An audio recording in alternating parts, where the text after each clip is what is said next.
Vamos então dar continuidade às atividades do primeiro Simpósio Internacional de Farmacoeconomia no SUS, Avaliação Tecnológica em Saúde. Passaremos a seguir a palestra Experiência Australiana em Assistência Farmacêutica, que será proferida pelo presidente da International Network of Agencies for Health Technology Assessment, INATA, e professor da Universidade de Adelaide, na Austrália, Guy Madden. Por favor, please. Para os comentários, convidamos o coordenador institucional da Secretaria de Estado de Saúde, José Maria Borges. Uma salva de palmas para os nossos convidados. Gostaria de informar que durante a palestra de Mr. Guy, as perguntas podem ser encaminhadas por escrito, serão respondidas num período de 15 minutos. Caso tenhamos perguntas a mais que excedam os 15 minutos, serão respondidas por e-mail, ok? Boa tarde a todos. Passamos a palavra para Guy Madden. Now, yes, that's working well. Well, look, thank you everybody for staying this long in the day. The talk I'm going to give is one of which I'm not an expert on, but I have been given the background, and I certainly understand the system that we have in Australia from the chairman of our organisation that does this for us, Professor Lloyd Sampson. And so if you have any complaints about the talk, you must write to him, not to me. If you think it's a good talk, then I'm responsible. So what I want to do is try and just take you through how our system works and give you just an idea of how we're trying to deal with this problem that everybody in the world is having to deal with regarding how it delivers pharmaceuticals to a population.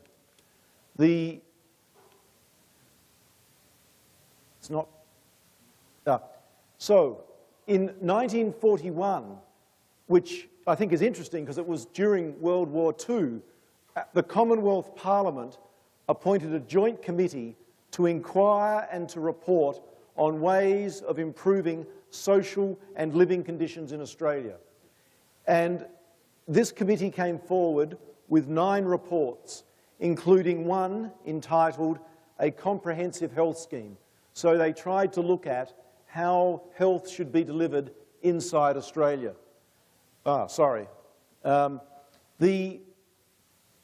The Pharmaceutical Benefits Advisory Committee came out of this, and in 1944 the responsible Minister of Health stated that a committee would be established to consider drugs for inclusion on the formulary, and stated it is not the intention to limit the inclusion of any drug or compound on account of cost. The only question that will be asked will be, does it contribute anything to the medical efficiency of the formulary?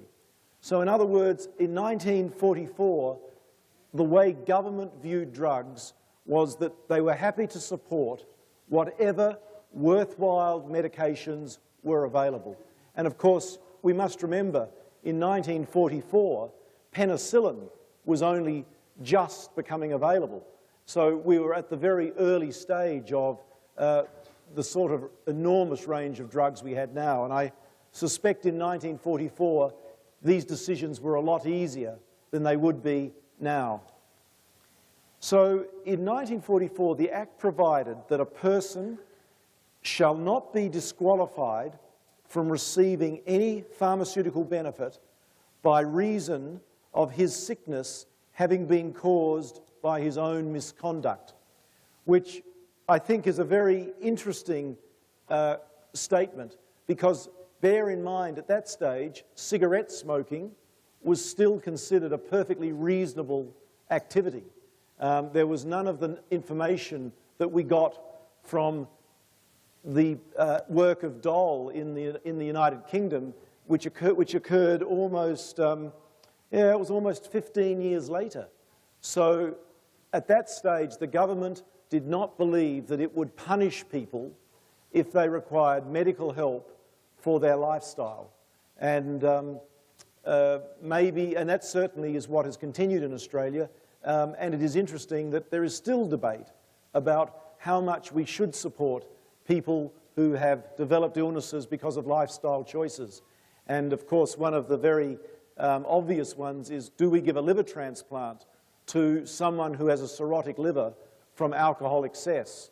And we do that in our country, but it's an enormous expense. And clearly, in 1944, government thought that was reasonable. So nothing's ever easy. There are always problems. And in 1945, the High Court declared that the Pharmaceutical Benefits Act of 1944 went beyond the powers of the Commonwealth Constitution, in that the Commonwealth did not have the power to spend money on the provisions of medicine under the scheme. What does this mean? Well, first of all, it is very interesting that the group that complained was in fact the BMA. The BMA is the British Medical Council, and Australia is a colony of the United Kingdom. It was its own country, but it still had in the 1940s these very close links to England, so much so that the British Medical Association was able to complain. I presume doctors were going to lose money. That would be the reason they would have complained. But what the court decided was that our Constitution did not allow the Commonwealth to make decisions about medicines. And this, and I could spend all day talking about this, this is one of the very complicated things we have in Australia. The healthcare is largely controlled by the states. The Commonwealth collects the taxes, but the states run the health service. And what clearly occurred with medicines was that we needed to have a system where the Commonwealth could manage all the medications that would be available in Australia. Otherwise, we would have a situation with one state having one group of medicines and perhaps another state not having that same option. So it's a complicated business. Listening to the problems you have in Brazil with your constitution, it sounds to me like you have exactly the same problems. But I suspect the British Medical Association will not be complaining. In 1946, the Australian Constitution was changed to give the power to the Commonwealth, that's the overarching government, to provide pharmaceutical benefits. And this is actually extremely significant. In the history of our country, I think we've only ever passed constitutional change 5 times. One of those times was when we gave our Aboriginal community the right to vote. So it is very unusual in our Constitution ever to change. Nearly always when we have a vote, we say no. But in this matter, in 1946, it was agreed to. So what it meant was we would be able to provide timely, reliable and affordable access for the Australian community to necessary, cost-effective prescription medicines. So these are medicines where the doctor has to recommend it. We're not talking about over-the-counter. We are talking about prescription medicines. So it's moved on since then, and the Australian National Medicines Policy in 2000 meets medication-related service needs so that both optimal health outcomes and economic objectives are achieved. Now, this is a complicated slide, but what we're talking about here is the quality use of medicines and the National Medicines Policy. And the principles are we have the national policies related to health, so these are government policies, and we have industry and trade policies. And into this, we have issues regarding quality, safety and efficacy, we have equity of access, and we have viable and responsible pharmaceutical industry.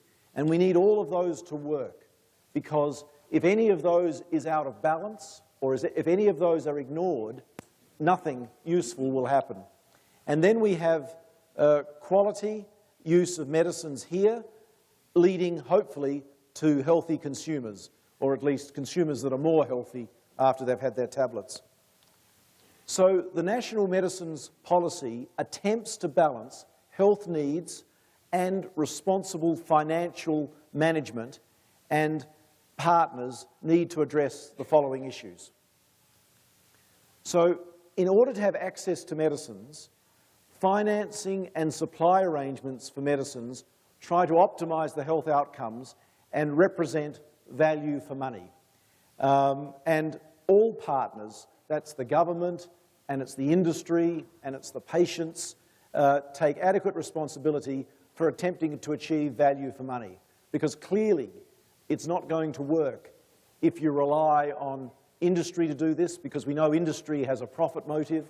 Clearly, it's not going to work if government just insists on cheap medication, because we live in a global environment, and Australia represents about 2% of the industry's spend on healthcare worldwide. We are not a big, perhaps even 1%. We are not a big market. And if we do not have a healthy relationship with industry, then clearly industry will ignore us. And of course, most countries are in that position. I mean, I don't know exactly what percentage of the global market Brazil is buying, but I suspect it's not more than 2 or 3%. And so no one really is a big player. And we're all, you know, it's a global economy, and we all have to make ourselves attractive to industry, otherwise developments won't arrive to us in a very timely fashion. So access to necessary medicines occurs at a cost the individual and the community as a whole can afford, particularly in the context of pressures such as developing new high-cost drugs and Australia's ageing population. So the problem we face is exactly what we've heard about in Brazil. The costs of drugs, particularly oncological drugs, is increasing dramatically. And the Australian population is definitely an ageing population. We are, you know, the group of the population that's over 60, over 65, and going into their 70s and 80s is going to rapidly increase over the next 20 years. And at the same time, our birth rate is running at about 1.5, 1.6 per whatever it is, per 100 population. So it's a very low birth rate. Although, I mean, I see Brazil's is not so enormous, but of course, small differences make a huge impact. So we have a big problem in Australia with our ageing population. So we've had to look at options about how you're going to support prescription medicines. And I take you down the options, and I'm sure you're familiar with all of these. We could fund all registered pharmaceuticals at a price requested. Clearly, no country on earth can really afford to do that. You can't have a system where whatever the companies want to sell at is accepted as a reasonable price, because it's a bit what I was saying earlier. It distorts the market. It puts it all on the industry side. We could fund drugs at price requested, but total drug budget capped. In other words, we will say we have $10 billion a year to spend on drugs, and when we've spent it all, that's all the industry is going to get. And of course, that is also a very unattractive option, because under that situation, it means that there will be rationing of important medications, mainly because the price is almost certainly going to be set at a fairly high level. And while the companies may accept that arrangement, the consumers, the patients, are not. We could fund drugs at price requested. Oh, sorry, I've gone too far, sorry. We could fund drugs at price requested, but total cost of drug or drug class is capped. And so in other words, we could, you know, say that we will only spend so much on oncology drugs or so much on antihypertensive drugs. Again, I don't think this is a very rational approach. Sorry. We could also fund registered drugs at a percentage of requested price, e.g. 50%. Of course, this would never work either. Industry would pitch its price, the government would agree to pay half or 70% or 30%, and then we would proceed to supply those drugs. But I mean, again, industry is going to very quickly realise what's happening and will start to pitch its cost price substantially greater than it really needs to. So that is also not an option we have pursued. We can, of course, fund only one drug of a class at a price accepted by tender. This, of course, is a very attractive model to say we will have one hypertensive medication, we'll have one colorectal cancer medication, we'll have one cholesterol-lowering drug. It's a very tempting model. But of course, industry doesn't like it because they are kept out, because there'll only be one provider. It doesn't encourage competition. And I think, as I talked about the other day, you can make incredibly bad decisions like Vioxx. If you had decided Vioxx was the right drug for rheumatoid and arthritic conditions, and you had insisted the whole country had it, and then you discover there's a problem, it's a disaster. So it's a tempting model, but it's probably not the right one. Or you can do what we have done. We can evaluate cost versus benefit in an uncapped system. So what we do here, and what I'll talk about over the next few minutes, is we will look at the cost, we'll look at the benefit, but we will not cap how much of this therapy we make available to the community. In other words, we will make available as much as is needed. And of course, that is also a very brave decision, but it's one that, as you can see, back in 1944, that was the intention of government at that time. So we think that this is the option that provides the best equity and recognition of opportunity cost in healthcare. Now, this is a bit complicated, and so I'll just go slowly around it. Basically, we start over here. You have an application for product, registration is sent to the TGA, and the TGA is our Therapeutic Goods Authority. And the Therapeutic Goods Authority is a little bit like the FDA in America, or I guess Anvista here. And this then gets assessed, and the Australian Drug Evaluation Committee, ADEC, looks at it and looks at the quality, safety and efficacy and recommends to approve or reject the product registration.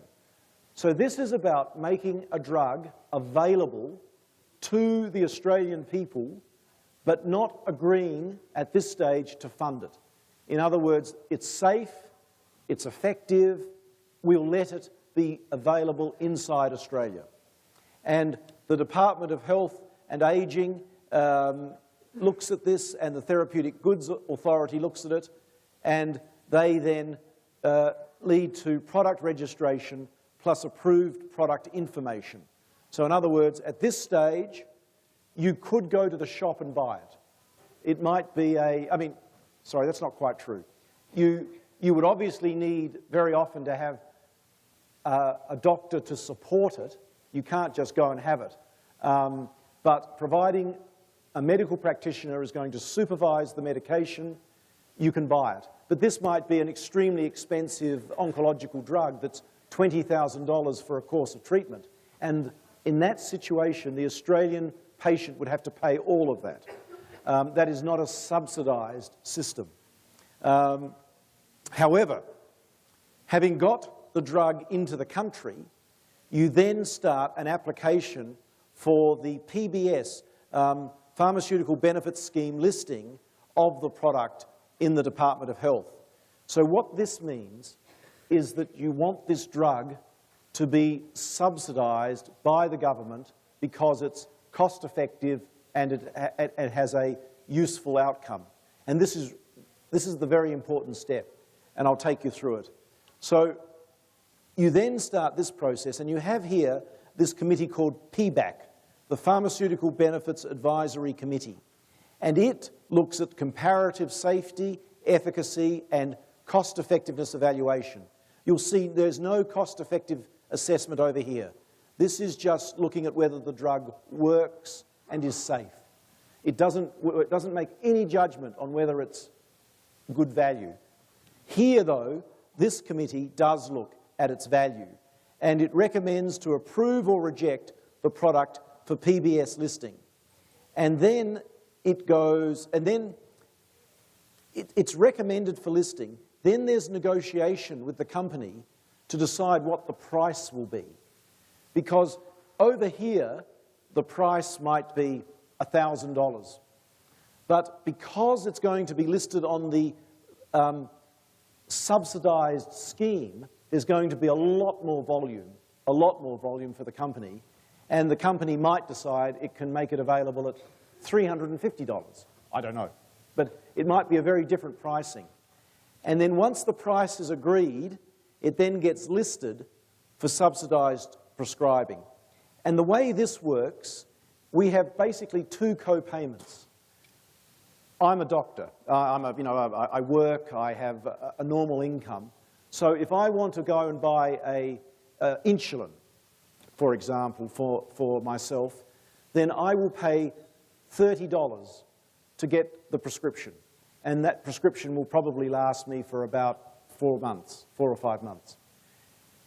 If I'm unemployed, old, or have a very low income, it will cost me $3. And I will still get the same amount of medication. So we have a co-payment. The co-payment depends on whether you have a normal income or a very low income. And it's also protected because if I need insulin and hypertensive medication and Viagra and everything else, then I would then, and I'm buying this all the time, then after I reach $700 of drugs, co-payments, the rest is free. So that if you are a heavy user of medication, there is a cap, and once you go up to that, the rest is free. Actually, you have to use a lot of medication to get to $700. So it's not something that many people ever reach, but nobody will be made bankrupt because they have to pay for these particular sorts of drugs. So I think it's a good system. It protects everybody, but it also makes people think that there's a cost. And that, of course, is clearly very important. So this is what manufacturers want to get to. They want their drug listed, they want their drugs supported, and the Australian community can access it without too much difficulty at a price that is realistic. So a new drug entity may be recommended for listing if it is needed for the prevention or treatment of significant medical conditions not already or inadequately covered by drugs in the existing list and is of an acceptable cost effectiveness. So that's the test. So in fact, I was being a little bit facetious. Thank you. We don't have Viagra on our PBS listing.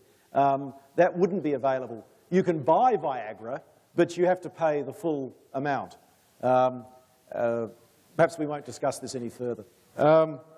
The economic evaluation involves cost minimisation is used when drugs have the same outcome.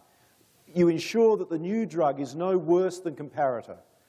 Cost minimisation is also used in combination products when individual agents are currently used. So there's always this attempt to get it down to the lowest cost relative to whatever else is available.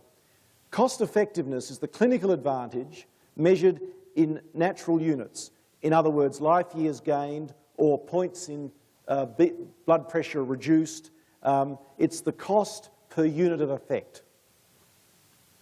Cost utility analysis is also used, and these are, of course, health outcomes, and we've talked about this today, rated by preference strength. For example, healthy years or quality adjusted years, and output is cost per unit of preference state. And so we use the QALYs a lot, and that's one of the very important tests about whether it'll get funded.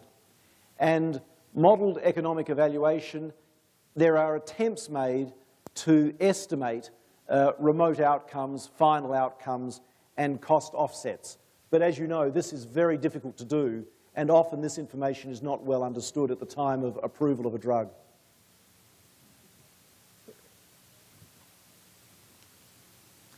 Now, in Australia, we do not have a fixed acceptance rejection value. In other words, any drug could, in theory, get accepted. However, the Pharmaceutical Benefits Advisory Committee considers 50,000 Australian dollars, which is about 35,000 US dollars, and I think about 70,000 Brazilian real. We consider that as high, but has rejected drugs with a lower incremental cost effectiveness ratio, and has also accepted drugs with a higher value. And it depends, of course, on the disease context, the severity, what other options are available, and whether it's going to be a big cost on the Australian community. If it's going to be a huge number of people are going to use it, then obviously we'll want the quality low. But if it's going to be just 200 or 300, then we can accept a higher quality. But as a general rule, it's very difficult for a drug to get accepted if it's over 50,000 per quality. The rule of rescue exists, and for rare drugs for chronic myeloid leukemia, these are available. So there is access under rule of rescue. The committee does not apply a set of simple decision rules, but tries to weigh up the varying number of relevant factors in its considerations. And it has to decide what is an acceptable incremental cost effectiveness ratio. So that there is no hard rule, and the committee tries to balance all of that. And of course, there is then the political decision. The committee might make a judgment on an agent.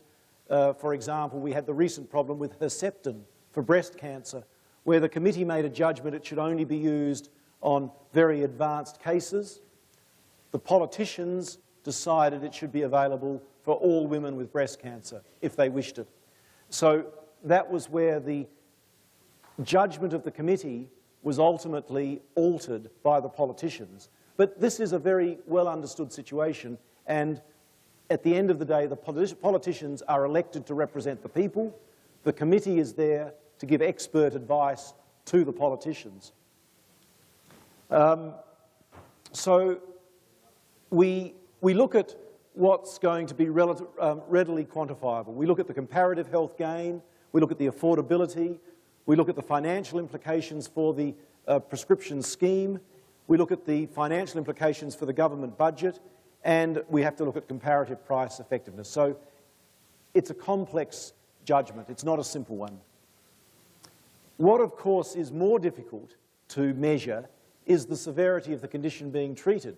I mean, is someone with a cancer medication more deserving of an expensive drug than someone with excruciating pain from their arthritis? These are hard decisions. We have to look at effective alternatives, and as you know, in some cases, the effective alternatives are very few. We also are keen to know whether we can target the therapy to those most likely to benefit. And of course, I think a good example we're seeing is more and more with the oncology drugs, where we are finding ways of identifying certain genetic profiles that are going to be more susceptible to those agents than other genetic profiles. And if you can direct the treatment more reliably, then of course you can accept a different quality. We also have to deal with the uncertainty. We have to deal with equity. Is it going to reach the populations we're trying to reach? Are we going to develop resistance to the agent? Is that going to be a significant problem? In other words, if we release an antibiotic that is known to be very effective but very rapidly develops resistance, we're going to have to be very careful about that. And also, we have to look at government health priorities and other relevant factors. And I mean, for example, it would be fair to say that HIV is not a big issue in Australia, whereas cholesterol is a big issue. So it's about balancing those requirements. Restrictions are used to target drugs to those indication, patient groups or clinical settings which achieve the optimum clinical and cost effectiveness. And that's this business of trying to make sure that we don't provide drugs so widely that they'll be misused. And so in some cases we're quite restrictive about what diagnostic tests have to be done and what has to be proven before the drug can be prescribed, even although it's available on the free list, the subsidised list. Initiation and continuing requirements. In other words, once you've started someone on a medication, there can be quite strict rules about how it's monitored. For example, cholesterase inhibitors in dementia use the mini-mental scores. Psoriasis is managed by using the PASI 75 score, which is a measure of its effectiveness. Infliximab and the various combinations for rheumatoid arthritis must have failed. They can't get this until they've actually failed the other treatment options, and they can't stay on it unless you can demonstrate response. So in other words, we try with these expensive drugs not to just provide them without demonstration of actual benefit. And I have to say, I think this is well understood by Australian doctors, and they tend to stick to the rules fairly well. Of course, you can always get around it, but mostly it's not done. Now, our Minister of Health in 1978 said, whatever decisions are taken, they're going to reflect the government's determination to get more values for the dollars spent on healthcare. And this is in 1978, and of course, in 2009, this is a much bigger problem for everyone. Healthcare is more expensive, we've got a world economic crisis, so value for the expenditure is becoming even more relevant. And as I said on Monday, even the United States has finally realized that health has a cost, and that cost has to be managed. So the main spending pressures for this is now 20 years on. Our government treasurer said the main spending pressures for the government will be in health, aged care and aged pension. These areas will be put under increasing pressure by the ageing population. Other factors such as new and improved technology are also expected to increase costs in health. So we have recognised this even when in 2007 our economy was the best it's ever been. And to look at this, this just shows you what is thought to occur between 2006-7 to 2046-47. So, you know, we're talking over a 40-year period. And health, and this is, sorry, as a percentage of GDP, gross domestic product. And health is thought to dramatically increase, almost double. Aged care is going up dramatically, and that will be me, actually. I'll be here.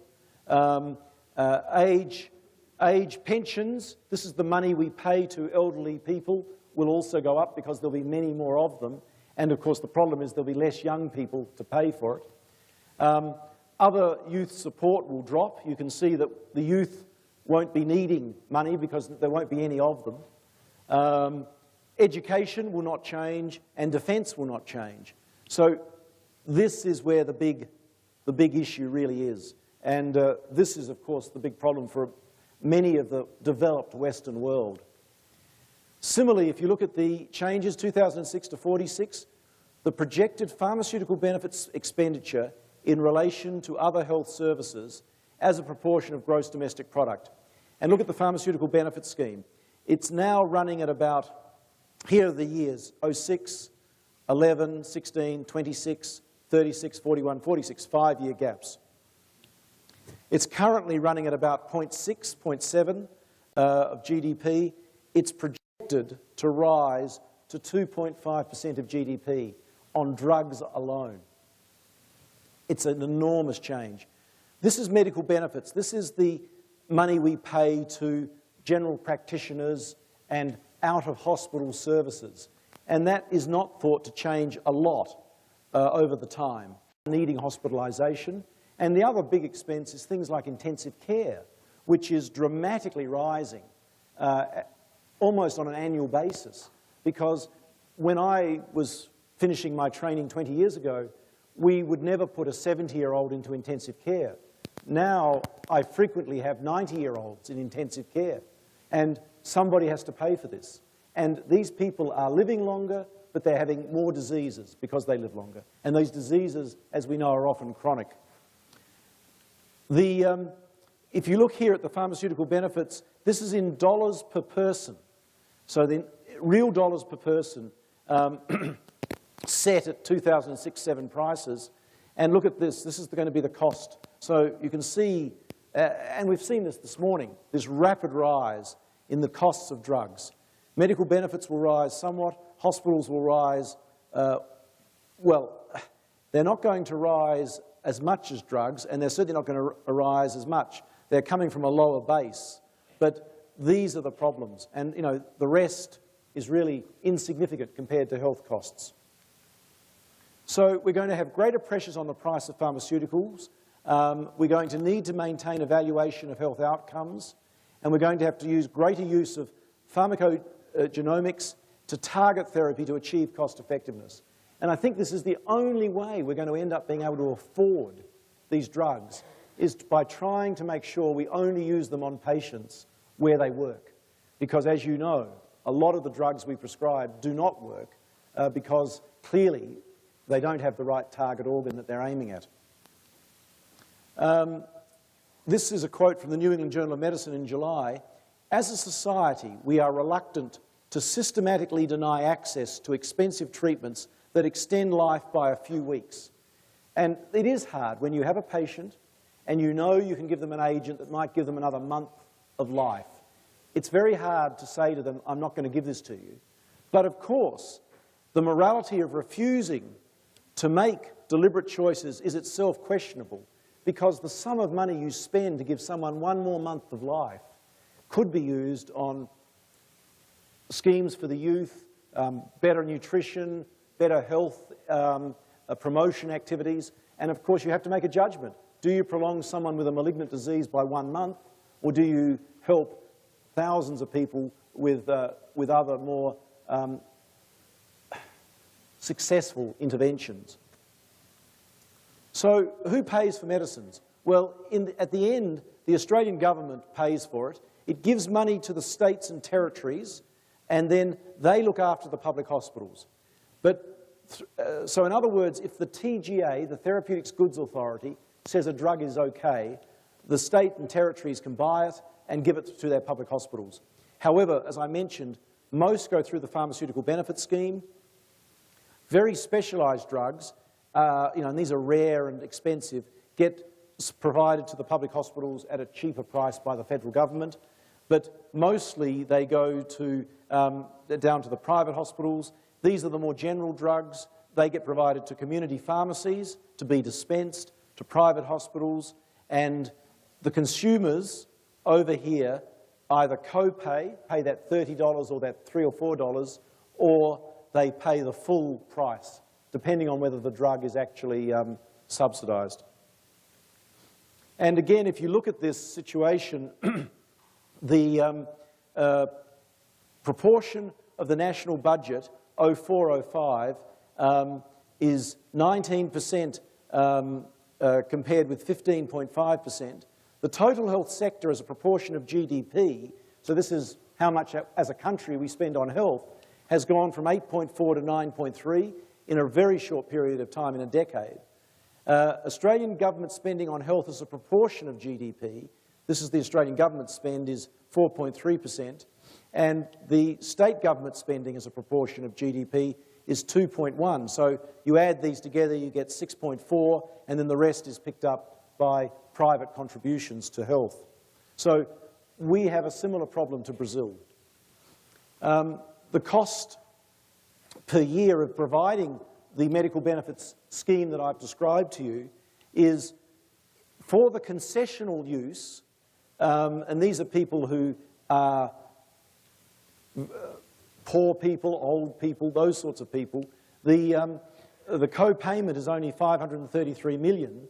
The government has to pay this amount for a total of $4,934 million. The general scheme, because there's a bigger co-payment as a percentage, because they're paying $30 per drug prescription, and the government cost is less. So overall, the total scheme is costing government $5 billion, well, $5.5 billion, and the country is paying $6.5 billion for the pharmaceutical benefit schemes. This is not the over-the-counter drugs. I don't want to spend too much time on this. This just shows you what we're paying for highly specialized drugs. Doctors have access to drugs which is provided by the government. And then these various programs. In vitro fertilization is a big item. Human growth hormones. So this is how the dollars are being spent. And this is the top 10 drugs in Australian dollars by millions. And you can see we're full of cholesterol. Our whole nation is clogged with cholesterol. And if we haven't got cholesterol, we're thinning our blood to get it through, and so on. And then because we're all so stressed, we have ulcers, and this is why we need this. So it's a problem. And, you know, you have to ask, of course, I think, just how sensible is the national spend on some of these drugs. And I wonder if everybody really does need these cholesterol-lowering agents. As a surgeon, I would operate on them. That fixes everything. So the future directions, the cost of new drug development is increasing. The cost of new drugs is increasing. Earlier market access will be sought with increasingly limited data of 20-year patient lives, and patient payer capacity to pay is decreasing as the cost of medicines increase. The future challenges, there's going to be increasing demand for health service. There's no question about that because of this ageing population. The cost of health care, I have shown you, is absolutely going to increase, and the pressures on budgets will continue to increase. I said that health services are under demand. Pharmacogenomics and pharmacogenetics will increase, and we've got to have screening programs, but of course these are not cheap either. And you've got to balance the benefit of screening versus the saving on the drugs. And irrespective of the registration process, there's going to be more difficulty in assessing the success of outcomes. And there's going to be a greater pressure to pay for innovation, irrespective of the extent of the health gain. And this is one of our big problems. If the companies can show there's improvement, they are arguing they should have access to the market. And it's very hard to say no. The cost effectiveness will be more widely used as a tool for decision making, and that's certainly what's going to happen in the United States. So I think, Mr. Chairman, that might be a good time to stop. I hope it's at least given you an idea of what the Australian system is like. It's not perfect, but I think at the moment it's probably one of the most effective systems internationally. Thank you very much.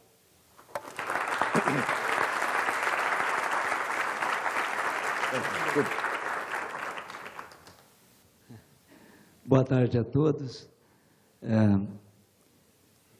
Eu queria inicialmente justificar a ausência do Antônio Jorge, que por motivos de complicações da sua própria agenda não pôde estar presente. Certamente ele tinha se preparado para contribuições melhores.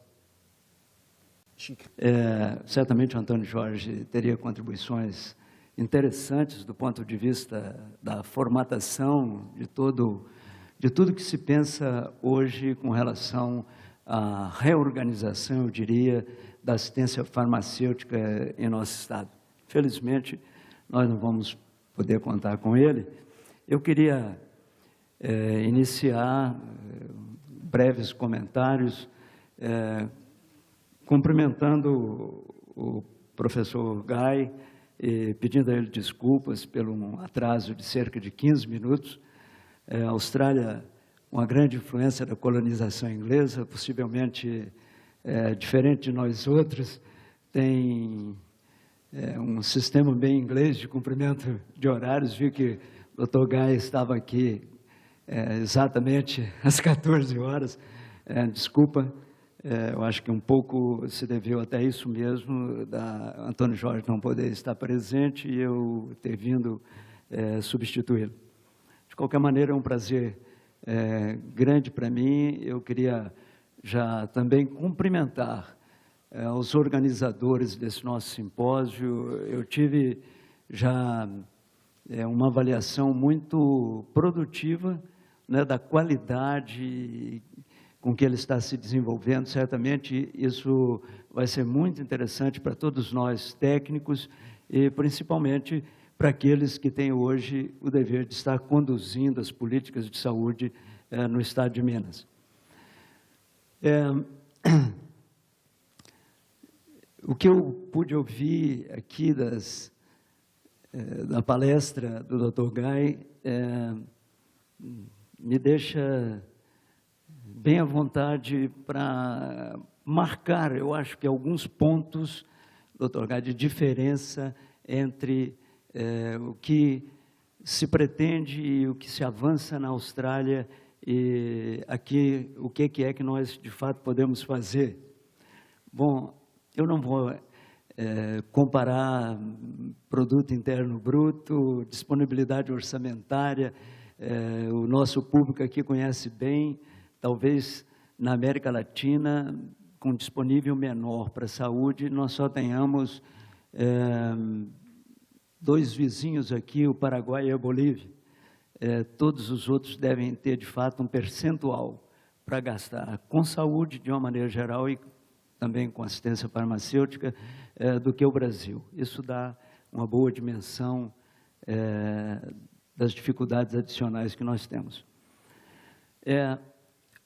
A outra questão me pareceu fundamental, e eu acho que tudo aquilo que o senhor nos mostrou aqui, da evolução do sistema australiano, daquilo que está sendo pretendido e de quais são as diretrizes fundamentais, pode ter um contraste fundamental com o Brasil.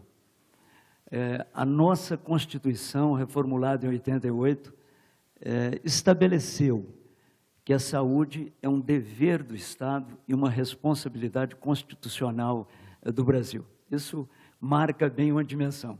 Ou seja, segundo a própria Constituição, todos nós, cidadãos brasileiros, temos o direito de sermos contemplados com todos os aspectos, não só farmacológicos, mas todos os aspectos da área de saúde. E nós temos uma consciência crítica muito grande que, com o disponível que temos para a saúde, isso é praticamente impossível. Que, de uma maneira ou de outra, eu imagino que vai nos levar também, independentemente da Constituição, a fazer algumas escolhas lógicas, racionais, já que nós temos sido obrigados a fazer escolhas que podem não ter sido as melhores escolhas, as mais racionais, as menos prejudiciais à nossa população. Portanto, no campo do fornecimento de medicamentos, nós também somos obrigados, portanto, a fornecer qualquer tipo de medicamento para que esteja no mercado, autorizado, às vezes ou não, pela própria Anvisa. Muitas vezes são produtos que estão no mercado internacional com já algum tempo, mas que não têm um registro aqui na nossa agência reguladora da matéria e, mesmo assim, nós somos obrigados a fornecê-lo. Isso gerou, inclusive, uma discussão que se prolonga ainda com a justiça brasileira, que nós resolvemos intitular da judicialização da saúde no Brasil. Eu acho que eu não estou com isso imputando nenhuma responsabilidade aos nossos juízes e promotores. Eu acho que, na verdade, eles apenas trabalham para fazer com que a Constituição seja cumprida, mas nos cria, tanto ao governo federal quanto aos estados e municípios, situações de muita dificuldade, muitas vezes adquirindo e fornecendo medicamentos que nós temos até uma consciência científica boa de que eles não têm os efeitos propagados ou desejados pelo meio científico médico. Contudo, essa eu acho que é uma diferença marcante entre nós. Eu gostei eu acho que é sempre uma questão interessante, eu gostei quando o senhor mencionou que a própria população australiana tem um percentual em que ela deve estar pagando do custo de medicamentos. Isso pode ser um fator limitador do abuso, né, e que nos auxilie. Eu tenho aqui uma ideia de que no Brasil nós devemos ter, nos medicamentos, por exemplo, de alta complexidade, de alto custo, na terapia renal, na oncologia, enfim, nós devemos chegar próximo de 90% de patrocínio, ou seja, de cobertura pelo Estado, né, incluindo municípios, estados e o governo federal, e apenas menos, talvez, de 10% diretamente pago pela população. Eu me lembro que alguns países europeus, eu vou citar aqui especificamente a Inglaterra, onde eu passei algum tempo como estudante, na era pré-Thatcher, todos os medicamentos disponíveis eram gratuitos. Depois, hoje, nós já temos uma certa diferenciação, onde nós temos uma cobertura integral para os under 5, para os idosos, e uma participação da população no custo nessas escalas intermediárias de população. Eu também gostei muito de alguns aspectos populacionais. O Brasil envelhece muito rapidamente, talvez numa mesma taxa ou até superior à própria Austrália, né? Acho que o que a Europa gastou em torno aí de 30, 40 anos a envelhecer, nós estamos fazendo em 2 décadas ou menos do que isso, e vamos ter um custo adicional com medicamentos para as doenças crônicas, difícil de ser absorvido no modelo atual que nós temos. Vendo que no plenário nós temos pessoas que tratam exclusivamente disso, responsável lá no nosso CONAS, por estarmos estudando a questão, mas vão ter muitas dificuldades com isso. Há muitos aspectos realmente semelhantes. Eu acho que a contribuição que o senhor nos traz certamente de extrema relevância. Nós vamos ter também que estar trabalhando, independentemente da nossa Constituição, um modelo que seja sustentável para o nosso país e que possa, na medida do possível, ser socialmente importante dentro da construção do SUS. Acho que dentro do Sistema Único de Saúde, a questão dos medicamentos, ela será sempre muito relevante. Temos dificuldades adicionais, a nossa indústria química fina é bastante pequenina, nós, eu diria, somos grandes embaladores de medicamentos, mas não de produtores de substâncias básicas, e sempre estamos às voltas com os problemas das patentes, dos royalties, e que mesmo em ocasiões de crise, como essa agora da gripe suína, trazem adicionais, né, de preocupação à administração pública. Eu imagino que todos nós aqui presentes, e principalmente o Estado, na sua representação aqui, que participa da organização desse seminário,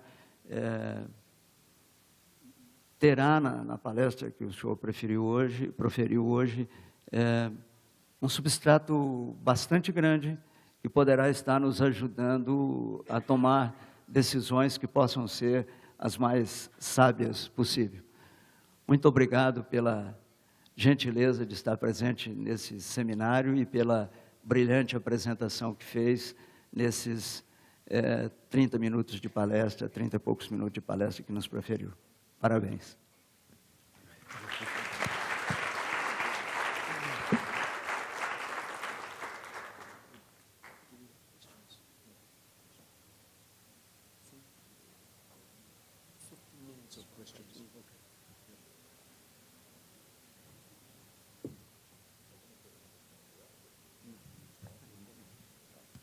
Can I ask a question?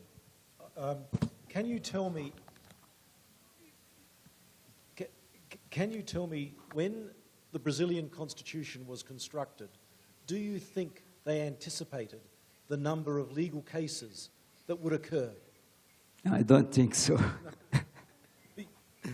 Because it seems to me that there's a lot of energy and time and money being wasted without much direct benefit. Yes, certainly. So why don't we change the Constitution? That's a big problem. Na verdade, nós não temos nenhuma perspectiva de mudanças constitucionais importantes, né? Eu acho que, na minha visão pessoal, antes de uma mudança do processo político, é muito pouco provável que nós tenhamos mudanças significativas em outros aspectos da Constituição.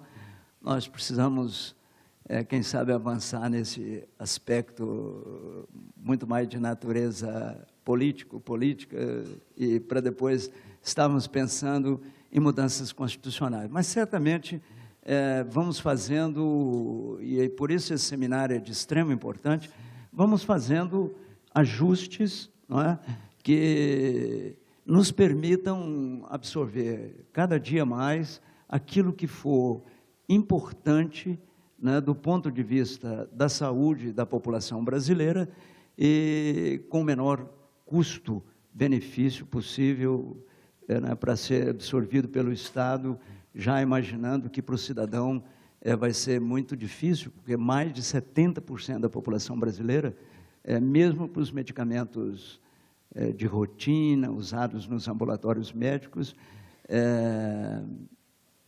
terá que ser fornecido gratuitamente.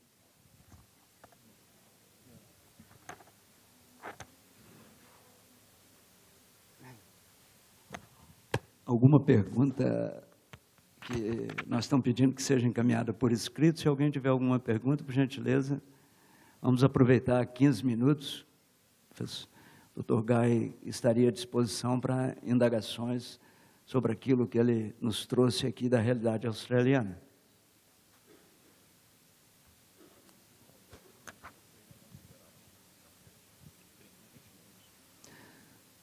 Bom, como não temos nenhuma indagação por escrito encaminhada à mesa, vamos mais uma vez agradecer a presença de todos, desejar que o sucesso seja absoluto ao final, né, desse nosso encontro, e mais uma vez também agradecer ao professor Guy, e vamos a um outro café. Muito bem, só confirmando, intervalo de 30 minutos para o coffee break, e no retorno teremos então o nosso talk show, será conduzido pelo jornalista Luiz Nassif.